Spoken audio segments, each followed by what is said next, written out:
I'm Randy Niederer, and I'm the son and grandson of the inventor of the Egomatic egg grater and candler.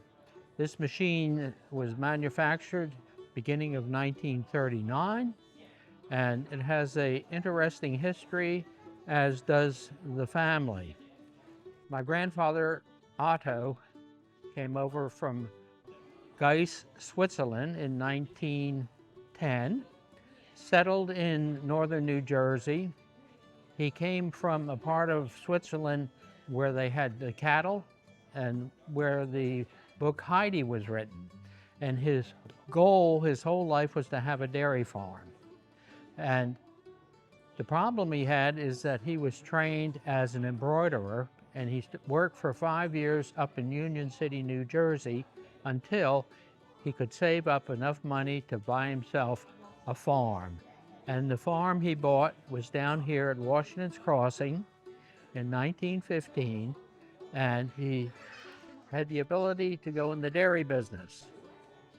During the farming operation, he got chickens. He had between 400 and 500 chickens, so it was a multiple farm operation. They also grew vegetables. But during the Depression, they had great misfortune, and they lost the farm. All of a sudden, they were unemployed. They had no farm, they had no job, and they had plenty of time to invent. And they actually invented the first machine in the milk house of the farm that they lost, which the state allowed them to stay in until they could find lodging somewhere else. And that farm location is in the New Jersey Washington Crossing State Park. So why do we need an egg grater? Why do we need to sort eggs? Well, the reason that we need to do that is because when eggs were being sold out of stores and not at the farm, the U.S. Department of Agriculture decided that we had to provide a product that the consumer knew what they were getting. And therefore, for example, the categorizing of the weights of each dozen of eggs was established. And now the farmer could not any longer just take 12 eggs out of the egg basket and put them in the basket that the buyer wanted, which could have been any various size. They had to have specific weight. And the one that I like to use the most is the large egg, and a dozen large eggs is 1.5 pounds minimum. Also, the large egg is the size egg that is called for in any baking recipe. So that's very convenient.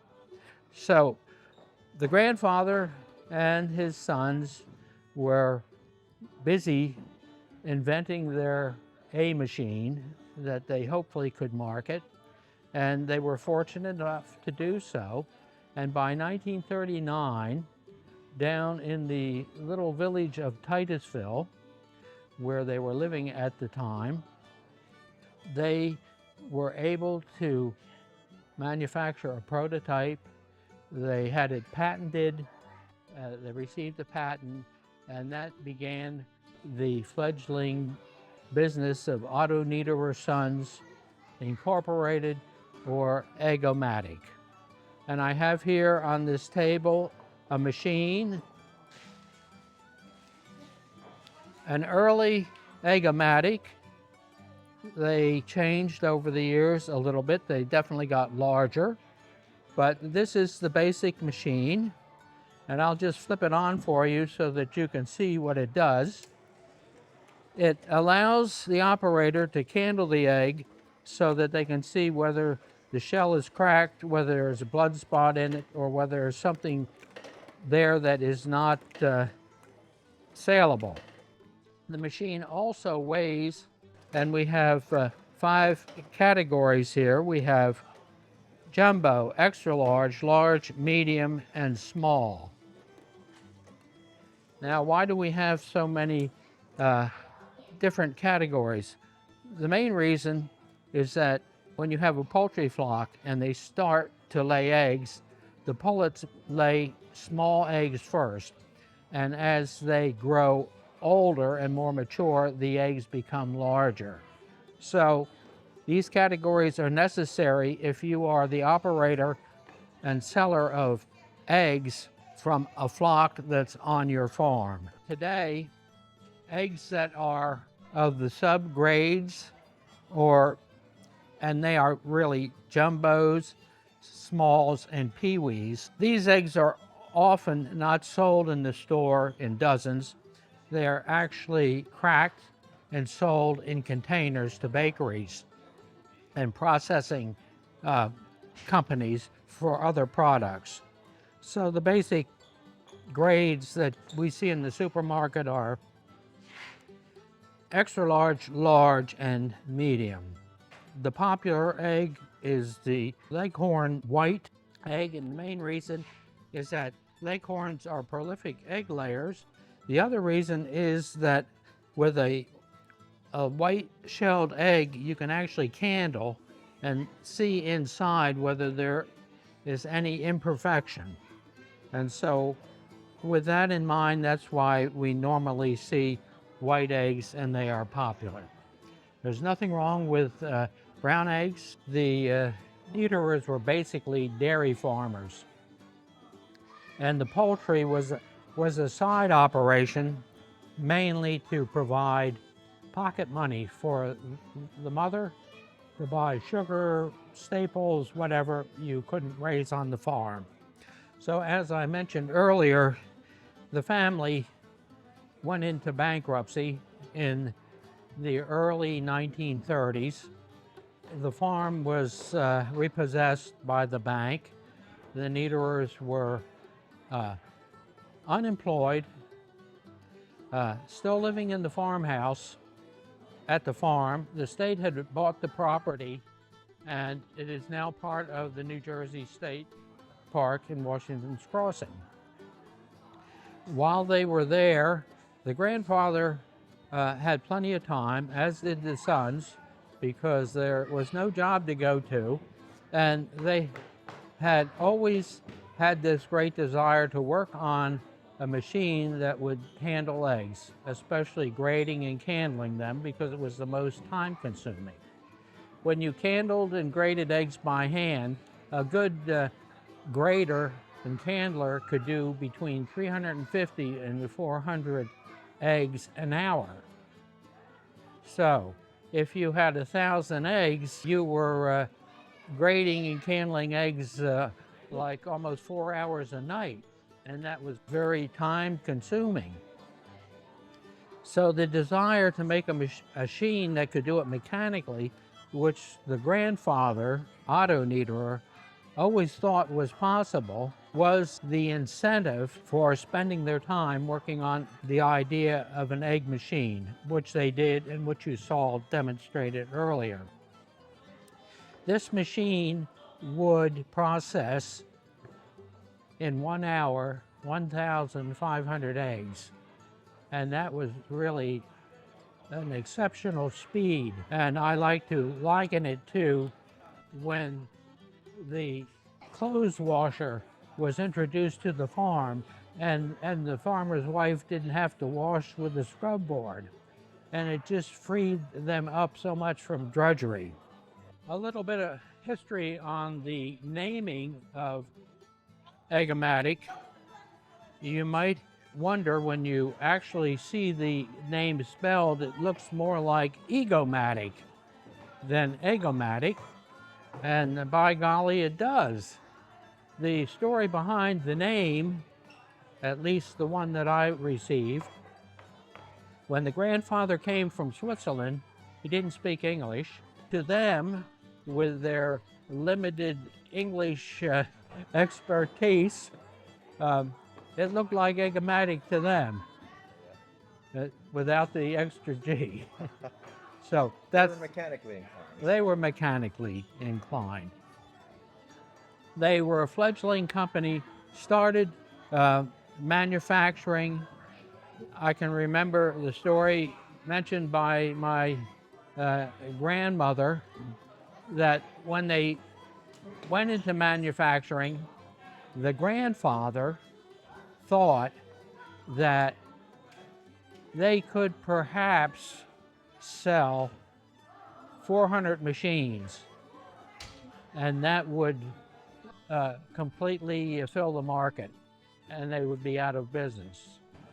Little did they know or realize they sold many thousands of machines, and not only the small one that I showed you here, which does 1,500 eggs an hour. They were making egg graders that did 80 cases of eggs an hour, and that is with the mechanical machine, not electronic. The company started in Titusville, New Jersey, in the old tomato cannery. The building was built in 1890 as the tomato cannery. And a group of farmers in this area, at that time they raised a lot of tomatoes to ship. They decided to form a cooperative, and they cold canned. They shipped premium tomatoes to New York City and Philadelphia. They only had a limited supply because they only had a limited number of farmers supplying to it. That lasted for 10 years, that company, and eventually the property became the property of the Niederers, and that's where they started their first company. No sooner had they began to enjoy and reap the benefits of actually having a product that they could sell, and they were beginning to make some money, World War II broke out. And by 1942, they could no longer manufacture egg graders because it wasn't an essential business or industry, and they couldn't get any material. So they hadn't quite made it yet, and they were out of business. So they were trying to regroup and find a way to survive. They were able to get a contract from the government to work in the military support industry, and they got a contract to sort rivets. And they formed a company called Rivomatic. This company only lasted 3 years, from 43, 44, 45. 45 was the end of the war. Rivets were used to manufacture airplanes, and the government had a desire to manufacture as many planes as possible, and in so doing, the crews, the work crews, the riveters making the planes, they were told if they drop the rivet, don't pick it up, just go on. And at the end of the day, the floor sweepers would sweep up all these various rivet sizes, put them in a keg, and then they would send them to Rivomatic, and Rivomatic would sort them into their proper size and their proper case and send them back to the plant. And one of the plants that was the closest was the General Motors plant in Ewing Township. They made a little fighter jet there, and that was one of the clients. But in our family history, the company received rivets to be sorted from Michigan and all over the eastern seaboard. Came by train. Train dropped them off at Washington's Crossing Station. With their ingenuity, were able to invent and manufacture several machines that automatically sorted rivets. And so not only did they sort them, they also manufactured some and sold them to other companies to do the same thing. At the end of the war, the really nice thing about the war contract they had is that all of the equipment that the government, manufacturing equipment that the government had given them to operate and produce their product, they could keep. So they ended up now having a a shop with lathes and bigger equipment than they ever had before. And then they immediately went back into the manufacture of egg graters. Anyhow, the benefit is from Egomatic, it brought the family out of poverty. It allowed my father to have enough money that he could buy a farm and farm part-time and actually not lose money. So his start and what he could pass on to me and help as he did with my brothers and sister, we were able to pass on to our children.